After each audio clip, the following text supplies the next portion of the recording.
Selamat pagi Bapak Ibu Saudara. Pagi. Apa kabar hari ini? Wah, semua bilangnya luar biasa ya. Udah saking terbiasanya ya. Semua bilang luar biasa ya. Oke ya. Hari ini kita mau belajar sama-sama ya. Saya juga masih belajar. Tapi saya mau ajak kita sama-sama belajar satu topik yang saya kasih judul lemah tetapi kuat. Ya. Kita bisa lemah. Bahasa sekarang kita lelah. Ya, lelah, capek, stres. Ya. Kita punya banyak tuntutan di dunia ini, ada begitu banyak tuntutan dari tekanan ekonomi, berbagai tekanan di dalam kehidupan ini yang bisa bikin kita lelah, capek, stres, mengalami banyak hal. Rasanya nggak sanggup. Lalu kita sebagai anak Tuhan, kita punya nilai-nilai yang harus kita terapkan di dalam hidup ini, betul? Ada tuntutan-tuntutan yang kita rasakan di dalam kehidupan ini. Sehingga tidak mudah jadi anak Tuhan di dunia ini, betul? Kalau dunia ini begitu teratur, begitu indah, mungkin mudah. Tetapi kenyataannya kan tidak seperti itu ya. Jadi kita cenderung bisa lelah. Kamis saya pulang kantor, istri saya bingung lihat saya stres gitu ya. Saya nggak mau cerita lagi apa yang terjadi di kantor. Saya udah capek rasanya. Nah kita bisa alamin itu ya. Kalau Minggu Bapak Ibu bilang luar biasa, mungkin Senin udah nggak lagi, mungkin Selasa udah nggak lagi. Tapi kita sama-sama mau belajar ya. Kita mau belajar apa? Kita mau mengakui kalau kita lelah, mengakui kalau kita lemah, tetapi kita bisa dikuatkan oleh Dia. Ya, ayo kita sama-sama belajar. Kita doa dulu sama-sama supaya kita siap hati kita. Bapa dalam surga, kami rindu hari ini. Kami bukan sekedar menyembah Tuhan, datang kepada Tuhan, tetapi kami mau duduk, kami mau Tuhan, Engkau berbicara kepada hati setiap kami, memperbaharui pola pikir kami. Kalau ada hal-hal yang salah di dalam hidup kami.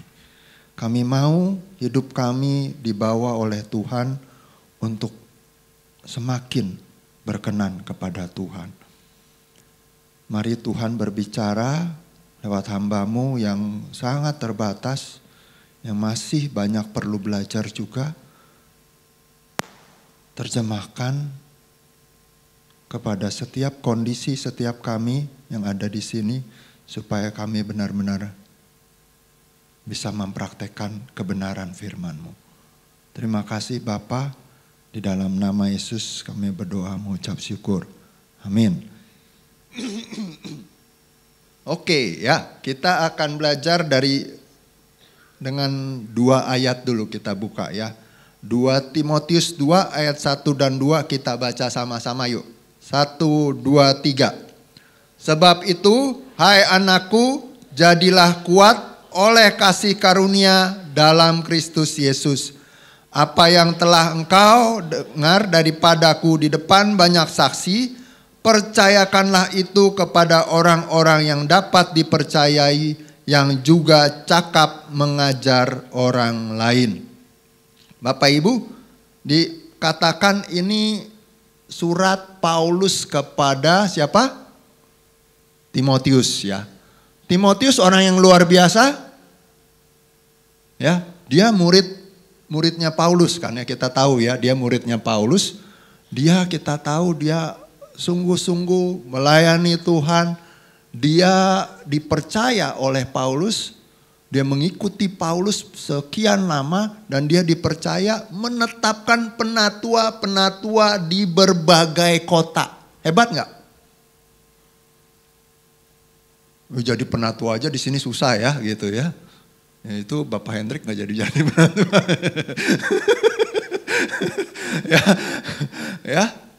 Jadi penatua aja susah gitu ya. Nah ini dia menetapkan penatua di berbagai kota. Ya, jadi dia orang yang luar biasa sepertinya. Tetapi perhatikan kita mau pelajari tentang siapa itu Timotius sedikit lagi ya. Tapi saya mau jelaskan sedikit dulu. Ya, ada bahasa Inggrisnya saya kutip di bawah tadi ya. Then my child katanya, you be empowered by grace in Christ Jesus. Jadi kata-kata bahasa Indonesia kurang tepat ya, kurang tepat bahwa tadi dia bilang kalau bahasa Indonesia itu jadilah kuat, dia harus menguatkan diri gitu ya. Tetapi kalau bahasa Inggris itu dibilangnya gini, yang bahasa aslinya lebih jelas bahwa untuk dia dikuatkan. Dia dikuatkan, jadilah kamu dikuatkan. Dikuatkan pasif ya, pasif. Ya, bukan dia yang berusaha, bukan, tapi dia dikuatkan oleh kasih karunia dalam Kristus Yesus. Ya. Nah,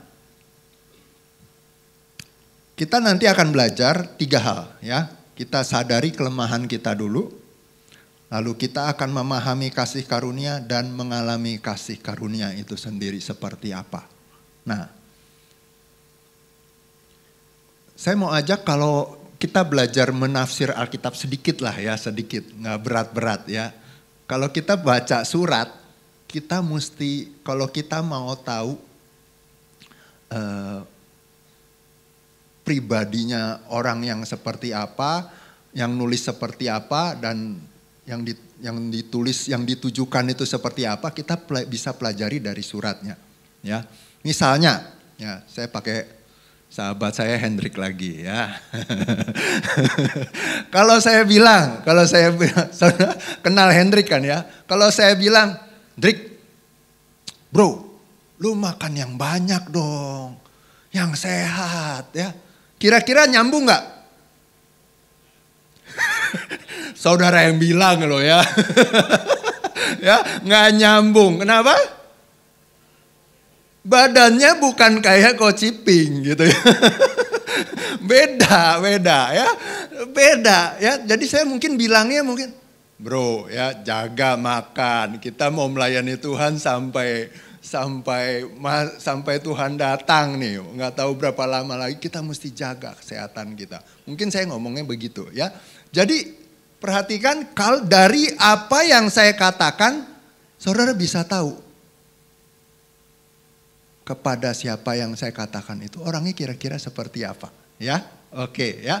Jadi kita sekarang pelajari beberapa kata-kata Paulus terhadap pribadi Timotius dan kita mau lihat kira-kira Timotius itu seperti apa ya. Oke ya, nangkap ya. Oke, kita lihat ada beberapa kata-kata supaya kita sadari sebenarnya Timotius punya kelemahan gak sih? Ayo kita belajar ya. Oke, seperti apa pribadi Timotius? 2 Timotius 1 dikatakan ayat keberapa? Ayat kelima. Aku teringat akan imanmu yang tulus ikhlas. Jadi apa kira-kira? Seperti apa dia? Dia punya iman yang tulus. Kelebihan dong ya, kelebihan dia ya. Dia punya kelebihan, dia punya iman yang tulus ikhlas. Ya.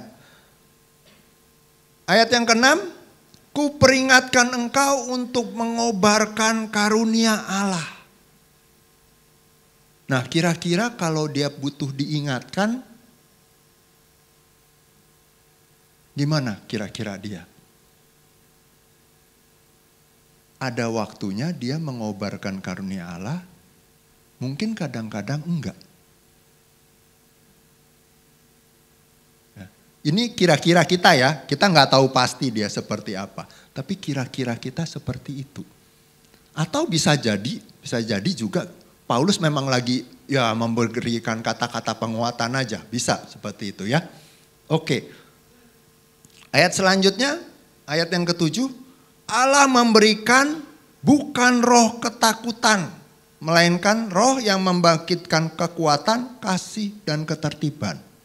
Kira-kira seperti apa jadi Timotius.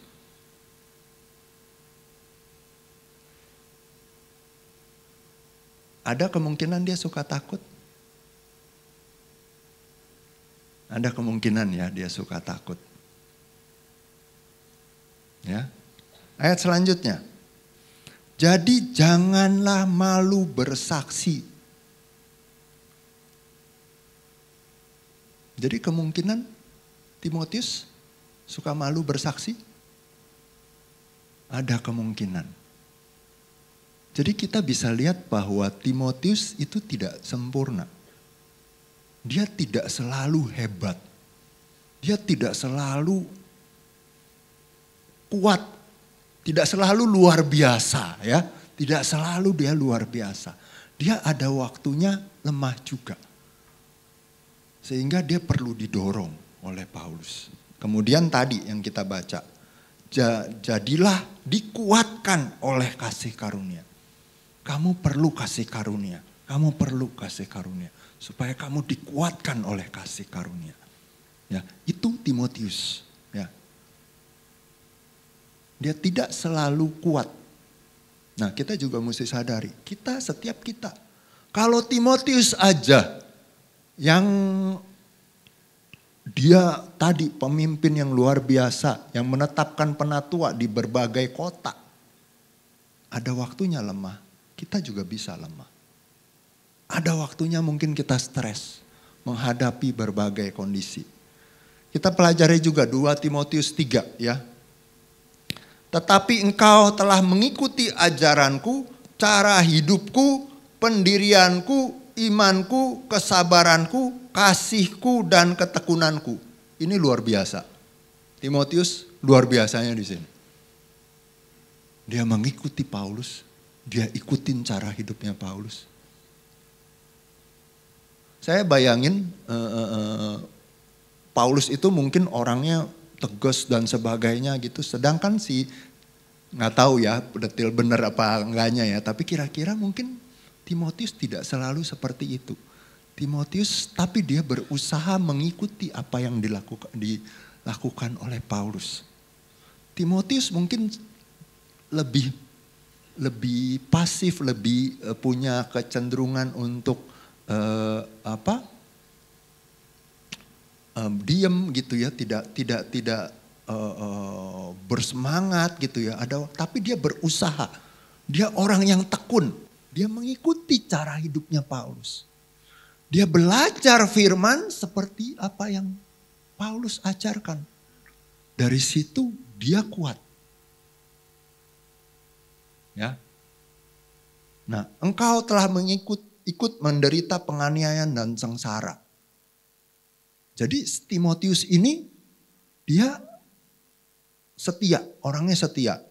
Di berbagai surat lain itu kita bisa lihat Paulus itu memuji Timotius. Timotius adalah orang yang dipuji, yang dibilang ini orang yang luar biasa. Dia dipercaya oleh Paulus. Ya.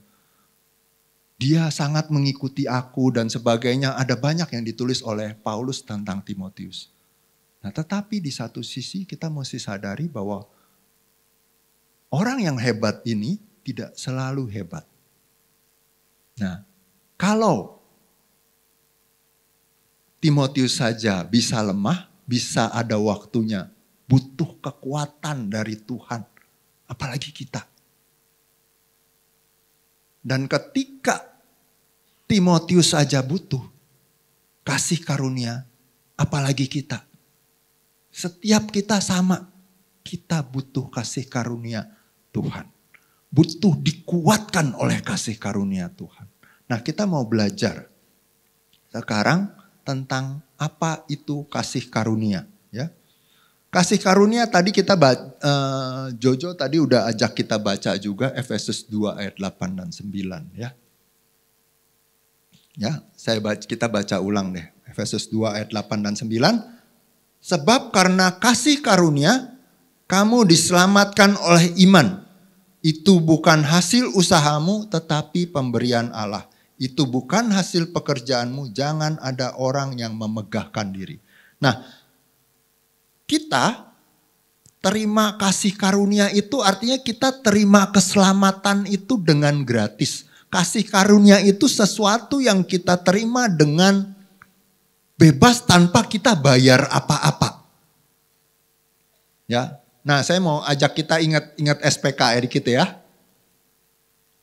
Waduh, SPK. Jangan tegang-tegang gitu ya, jangan tegang-tegang. SPK kita belajar tentang keselamatan. Kalau kita mau ajak orang terima Yesus, kita mesti ngerti dong ya. Keselamatan itu apa sih? Kenapa ikut Yesus itu beda dengan ikut agama lain ya? Ikut Yesus bukan sekedar ikut agama. Bedanya apa? Ya. Karena kalau agama mengajarkan kita mesti berbuat sesuatu untuk mendapatkan keselamatan. Ya kan begitu ya? Tetapi kita belajar bahwa usaha kita apapun, usaha kita untuk mendapat keselamatan itu pasti gagal. Kita nggak mampu. Kita ini orang berdosa, kita berusaha habis-habisan pasti gagal. Kita mau ditimbang kebaikan dan kejahatannya pasti banyakkan kejahatannya. Di hadapan Tuhan dosa kita itu terlalu banyak. Sehingga kita butuh keselamatan. Tuhan Yesus datang mati buat kita. Nah itu kita terima kasih karunia. Betul ya? Itu kasih karunia. Itu kasih karunia. Kita mesti ngerti kasih karunia itu sesuatu yang diberikan yang kita tidak usahakan. Kita tidak mesti bayar sesuatu. Enggak. Itu dikasih sama Tuhan. Anugerah gratis. Kita terima itu. Ya, itu kasih karunia. Itu keselamatan kasih karunianya seperti itu. Ya. Nah kasih karunia juga itu bukan hanya ketika kita diselamatkan. Ya. Keselamatan tadi clear ya, bahwa jelas bahwa kita terima gratis dari Tuhan, kita nggak mampu beli. Kalau kita mampu beli, kita menghina Tuhan kita. Nggak mampu. Ya, itu kalau kita bilang kita mampu beli, bandingkan diri saudara dengan pengorbanan Tuhan Yesus. Kita nggak ada apa-apanya. Kita nggak mampu beli. Nah, kasih karunia ini mau diberikan kepada kita bukan hanya pada waktu kita selamat, tetapi dalam pertumbuhan kita juga. Nah, kita mau belajar ya. Masalahnya bagaimana kita bisa dikuatkan oleh kasih karunia? Kita mengalami kasih karunia dalam pertumbuhan kita setiap hari, ya. Kan kita bukan hanya di gereja doang ya. Di gereja kita terima gitu ya, kita muji Tuhan segala. Tapi kan bukan, kita sehari-hari ada di lingkungan kita, di pekerjaan kita, di dunia kita. Bagaimana kita bisa terima kasih karunia Allah? Nah, sama prinsipnya. Yang pertama adalah kita mesti sadar bahwa kita nggak mampu. Kita nggak mampu hidup di dunia ini dengan benar ya, dengan benar ya. Nah, saya udah bilang tadi kita hidup kadang-kala stresnya karena dunia nuntutnya, dunia punya persaingan segala macam. Lalu kita punya tuntutan kita harus taat sama firman Tuhan.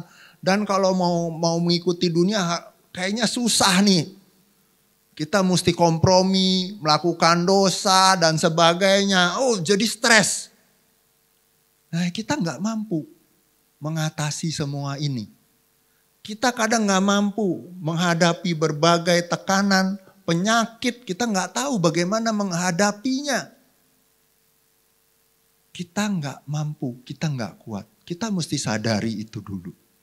Bahwa sama seperti kita tidak mampu menerima keselamatan, kita mesti sadari bahwa kita tidak mampu hidup benar tanpa kasih karunia Tuhan. Kalau kita masih merasa mampu, nah ini saudara pertimbangkan betul-betul. Ya. Kadang-kadang kita merasa mampu hidup di dunia ini. Standar kebenaran Tuhan Yesus itu sangat tinggi. Ya. Nanti hari ini Pak David Basuki akan ngajar di ibadah 2 dan 4 itu tentang berhala hawa nafsu. Ketika kita dibilang kalau pria melihat wanita lalu terbangkit birahinya, itu sudah berbuat zina, gitu ya. Itu udah dosa, gitu ya. Standar Tuhan itu sangat tinggi. Dan seringkali kita nggak bisa mencapainya. Ya, bukan hanya ini kan, ada berbagai hal lain yang kemudian kita tidak mampu. Matius 5 ditutup dengan Matius 5 ayat 48. Jadilah engkau sempurna. Siapa di sini yang sudah sempurna? Ayo, siapa? Jadi siapa yang bisa memenuhi standar? Kita nggak mampu, saudara.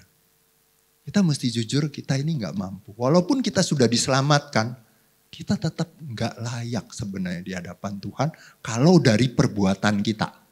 Nggak. Kita nggak mampu. Nah karena itu kita mesti sadarin dulu. Kita butuh kasih karunia untuk dilayakkan. Setiap hari. Setiap hari. Kita mesti menyadari itu.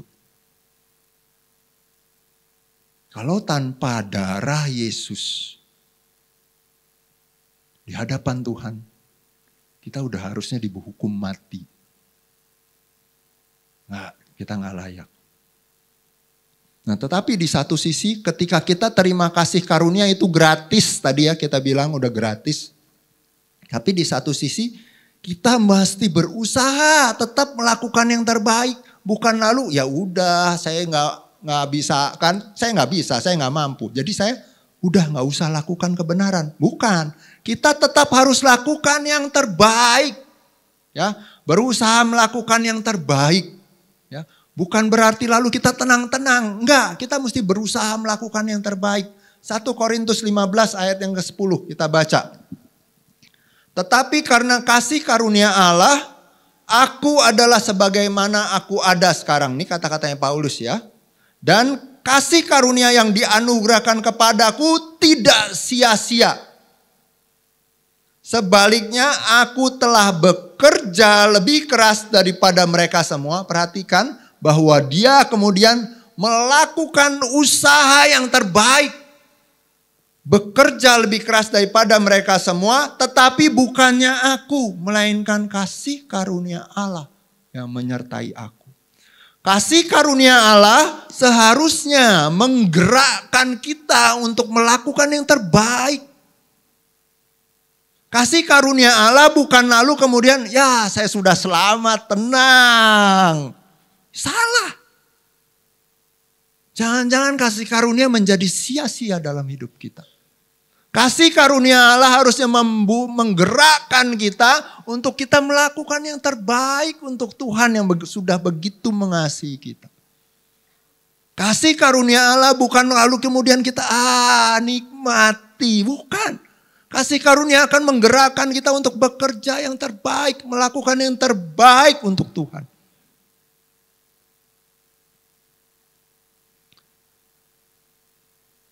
Minggu lalu kita sudah belajar tentang juga penyembahan ya, Om Mike, ya, Kak Michael ya sudah ngajar kita. Lalu kemudian berapa minggu lalu saya ingat kita juga belajar tentang disiplin rohani oleh Kak Clay, ya, mengajar kita tentang disiplin rohani. Nah, disiplin rohani jangan kita lakukan dengan sikap jangan-jangan kalau saya nggak berdoa, saya nggak saat teduh, nanti saya celaka, nanti saya nggak beruntung, nanti saya ada masalah gitu ya. Itu sikap yang tidak benar.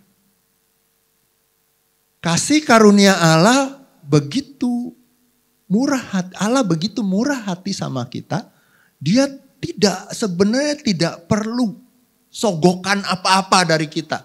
Kita masih kadang-kadang punya mental nyogok Tuhan dengan ya udah aku doa, aku memberi, aku memberikan yang terbaik. Itu bukan.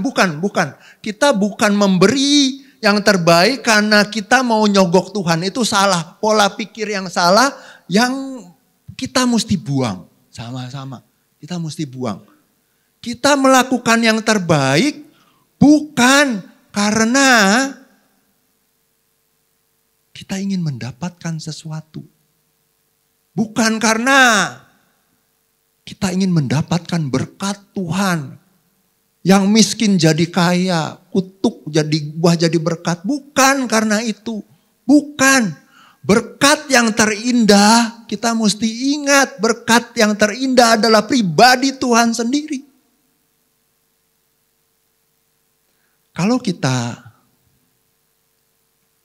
tahu, kita datang kepada Tuhan yang pasti menyambut kita. Itu saya bayangkan seperti ini. Saya nggak tahu hubungan saudara dengan antara suami istri dengan keluarga baik nggak? Kalau saya,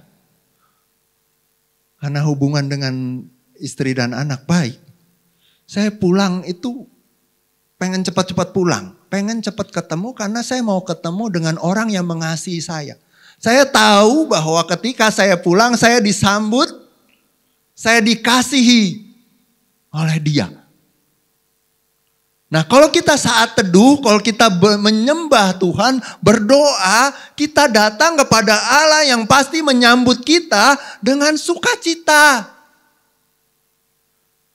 Nah itulah kenapa kita mau menghampiri Tuhan. Bukan karena supaya kita dapatkan sesuatu. Salah. Coba kita rubah pikiran kita. Kita datang kepada Dia karena kita datang kepada pribadi yang pasti menerima kita. Kalaupun kita gagal, Dia tetap menerima kita, betul?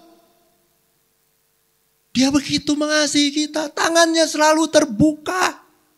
Itu kenapa kita begitu nyaman bisa datang sama Tuhan. Kita melakukan disiplin rohani bukan karena kita supaya dapat sesuatu.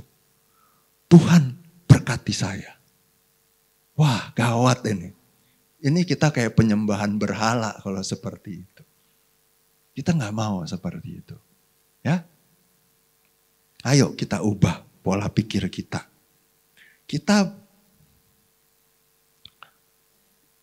Hal yang terakhir adalah kita mesti haus dan percaya akan pertolongan Tuhan. Ya. Kalau kita stres, kalau kita percaya ketika kita datang sama Tuhan, Dia pasti akan tolong kita. Kalau kita merasa bahwa saya tidak butuh Tuhan, kita tidak akan mendapatkan kasih karunia. Tapi kalau kita bilang sama Tuhan, Tuhan saya butuh. Saya tidak bisa lakukan ini sesuai standar Tuhan. Sesuai maunya Tuhan. Nah, kita baru dapetin kasih karunia yang sejati. Betul-betul kita bisa dapetin. Ya, kita pikirkan prakteknya deh ya. Ini terlalu ngawang-ngawang, ntar saudara pusing ya. Kita langsung ke prakteknya aja. Mengalami kasih karunia ya. Poin ketiga adalah mengalami kasih sebentar. Sebelumnya ya. Pemahaman yang benar akan kasih karunia akan memberi pertumbuhan dalam kehidupan kita setiap hari. Setiap hari ya. Jangan kita baru bertumbuh kalau ada KKR, baru bertumbuh kalau ada ikutin sesuatu yang heboh gitu. Enggak, kita harus bertumbuh tiap hari dan kalau kita hidup dalam kasih karunia, kita akan mengalami pertumbuhan setiap hari. Ya. Kita langsung masuk dengan poin ketiga ya. Bagaimana kita mengalami kasih karunia. Kita hidup dalam kasih karunia, itu adalah salah satu cara untuk menjadikan Kristus sebagai pusat hidup kita. Ya. Kristus mesti jadi pusat di dalam kehidupan kita.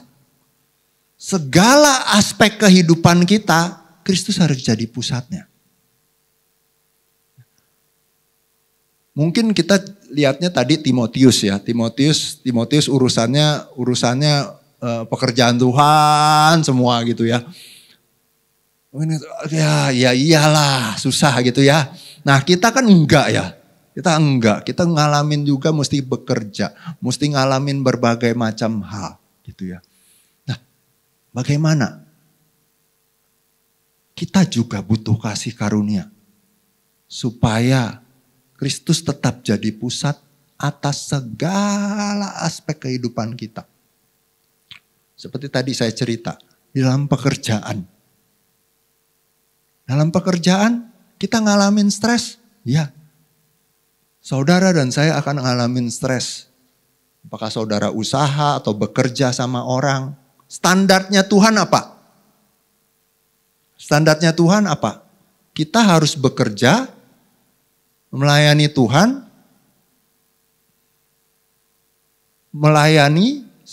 bekerja, melakukan yang terbaik seperti untuk Tuhan, bukan untuk manusia. Gampang nggak?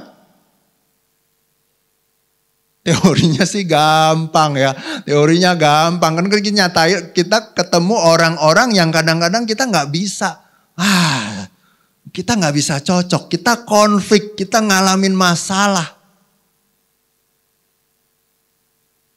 Dan di situ kita butuh kasih karunia Tuhan.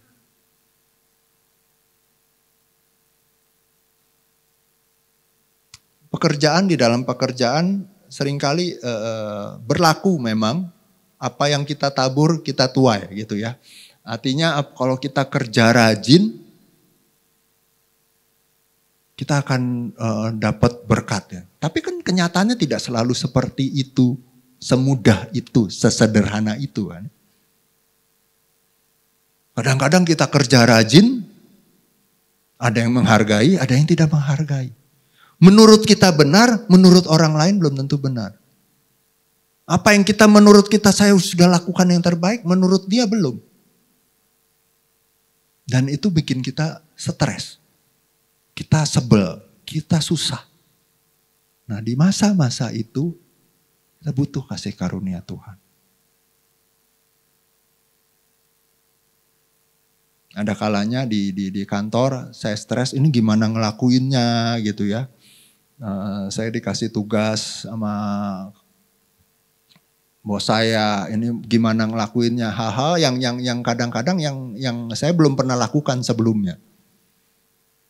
Jadi saya harus cari cara gimana ngelakuin ini. Ya. Ada waktu itu saya harus ada kondisi di kantor saya harus investigasi. Saya harus menyelidiki apakah satu orang ini, salah satu pimpinan juga, itu ya, apakah dia memarkup harga sewa apartemennya.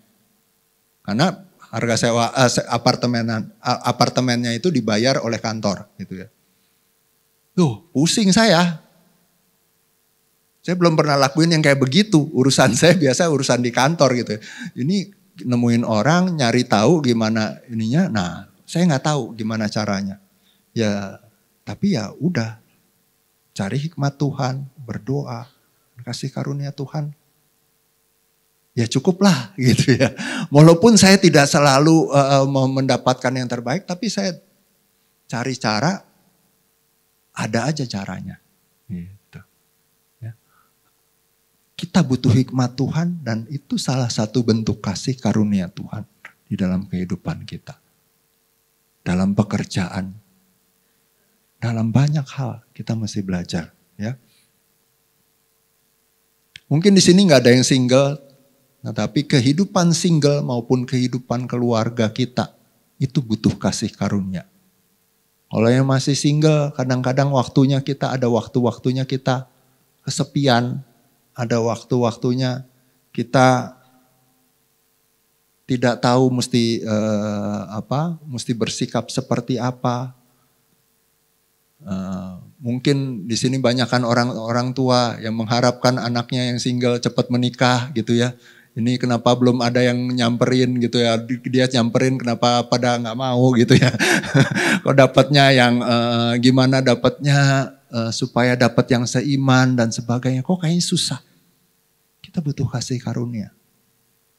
Kenapa kita tidak betul-betul bawa itu semua di dalam doa?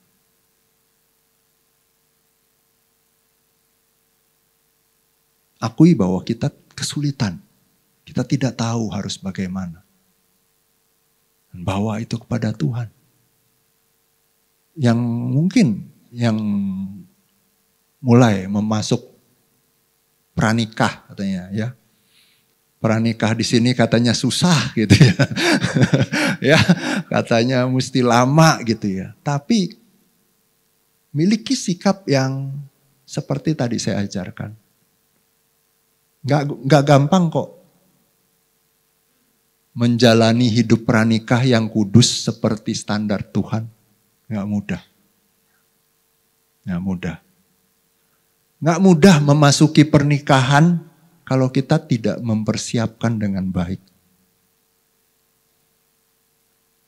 Saya dengan istri saya juga, kami udah melayani waktu tunangan, pacaran gitu istilahnya, ya. Sudah melayani gitu ya. Ada waktunya tergoda, ada lah ya gitu ya. Kalau enggak saya enggak normal gitu ya. Karena ada waktunya saya juga pernah gitu ya. Saya waktu itu pernah cerita di BPN. Saya cerita. Ada waktunya kami pergi ke satu tempat habis ngunjungin, kalau nggak salah habis ngunjungin saudara itu, kemudian kita mampir sebentar ke pantai, udah keburu sore, udah sore gitu ya. Waduh, suasananya menggoda sekali gitu ya. Pikiran saya udah mulai ngeres gitu ya. Nah itu yang nanti dibahas di Bapak David Basuki. Saya nggak mau cerita lebih jauh deh ya. Ya pikiran udah mulai ngeres gitu ya. Nah itu saya udah mulai dalam tanda kutip berzinah dalam hati saya. Ini nggak mudah. Siapapun kita tidak mudah. Jadi jangan anggap mudah memasuki pernikahan yang kudus. Gak gampang. Demikian juga kita yang sudah menikah. Kalau kita sudah menikah, gampang ngatur keluarga, memimpin keluarga. Kalau gampang tidak akan ada banyak perceraian di dunia ini. Kalau gampang tidak akan perceraian meningkat terus. Belum yang nggak cerai sih, tapi diam-diaman di rumah. Tapi kan bukan itu standarnya Tuhan. Pernikahan kita harusnya menggambarkan kasih Kristus kepada jemaat yang tidak ada habisnya. Nah nanti detailnya saya serahkan kepada Bapak Hendrik minggu depan. Minggu depan dengarkan Bapak Hendrik cerita tentang keluarga ya. Mungkin bukan di ibadah 1, di ibadah 24 ya. Ya, saya serahkan kepada beliau ya detail-detailnya tentang keluarga. Saya tidak akan cerita terlalu banyak lagi ya. Tentang mendidik anak, gampang mendidik anak? Kalau saudara pikir gampang, ada yang salah dengan standar saudara. Didik anak sekarang makin sulit. Makin sulit. Ya.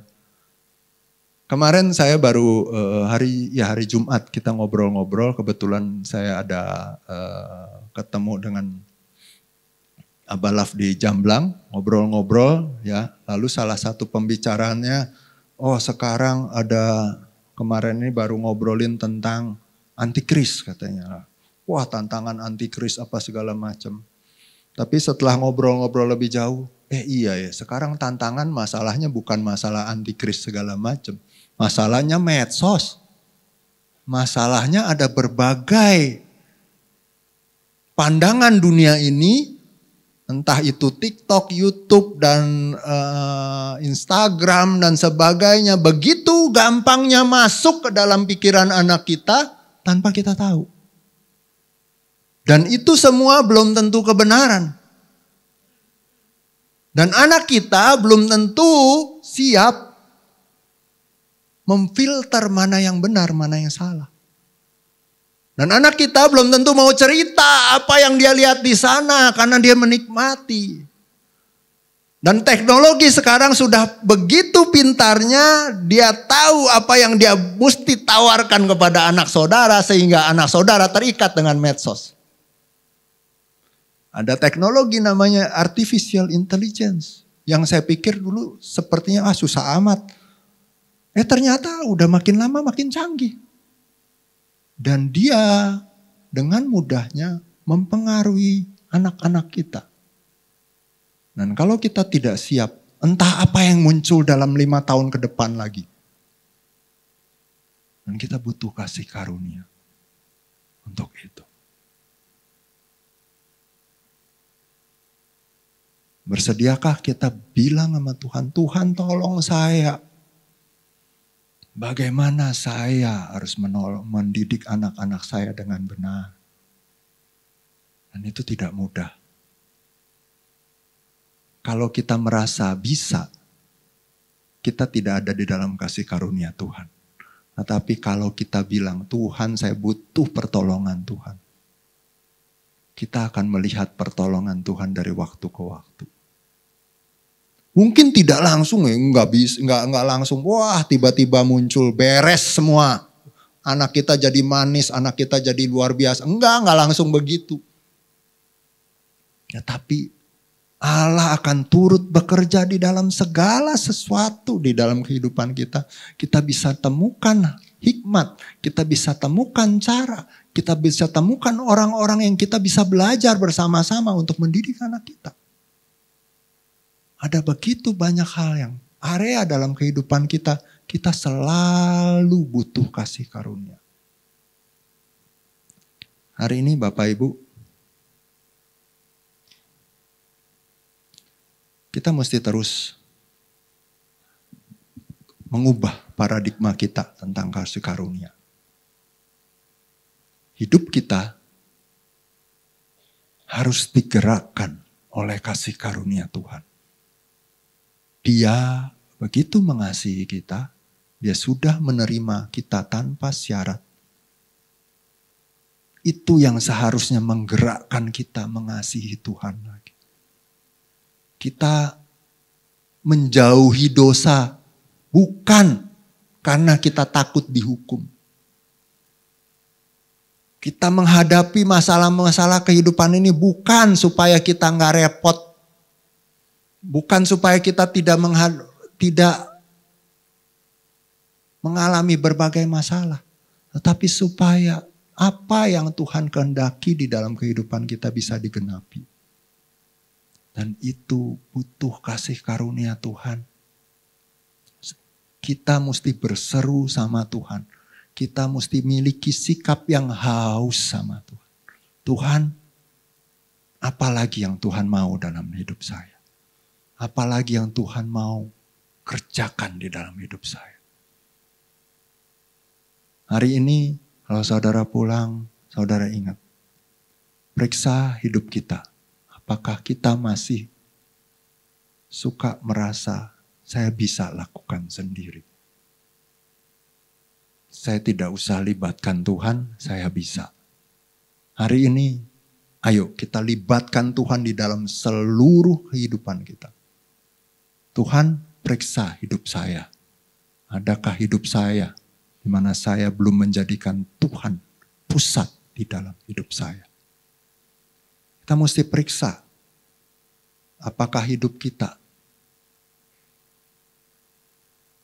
digerakkan oleh takut dihukum, takut masalah, atau kita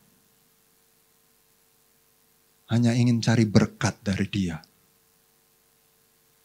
Atau kita sudah mulai menyadari bahwa Dia adalah berkat itu? Ketika kita datang sama Tuhan, apakah kita datang dengan penuh sukacita karena kita bertemu dengan pribadi yang sangat luar biasa, begitu mengasihi kita?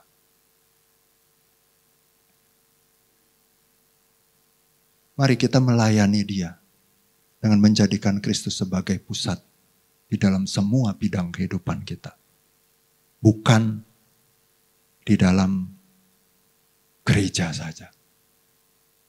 Gereja hanya salah satu bagian kecil.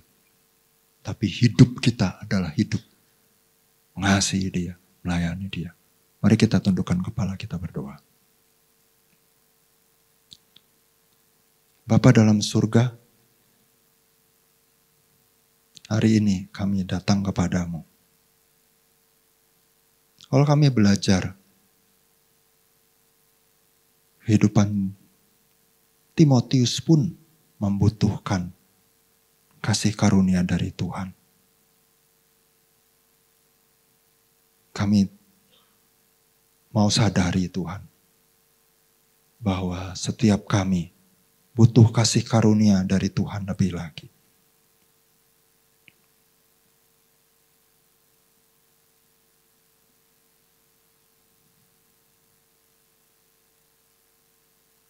Mari Engkau berbicara kepada setiap kami.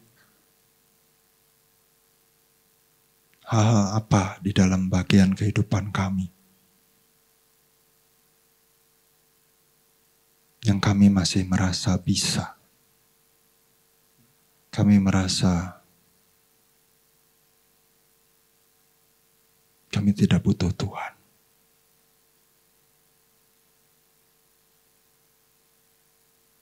Ampuni kami Tuhan dengan segala kesombongan kami. Kami berdoa supaya kami hari ini belajar untuk haus akan Engkau.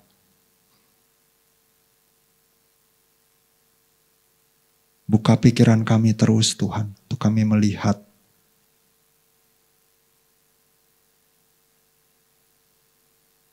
kami butuh Tuhan dalam semua aspek kehidupan kami.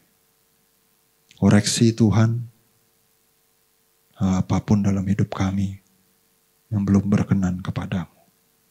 Ajari kami melihat betapa banyak hal yang perlu kami bereskan. Biarkan kami boleh mengakui kelemahan kami di hadapan. Biarkan kami boleh menyadari dan mengubah diri kami untuk semakin menyukakan hati Tuhan. Terima kasih Bapa buat hari ini. Terus Engkau yang berbicara, menerjemahkan ini ke dalam hidup kami sehari-hari. Sulitan apapun yang akan kami hadapi minggu-minggu ini Tuhan.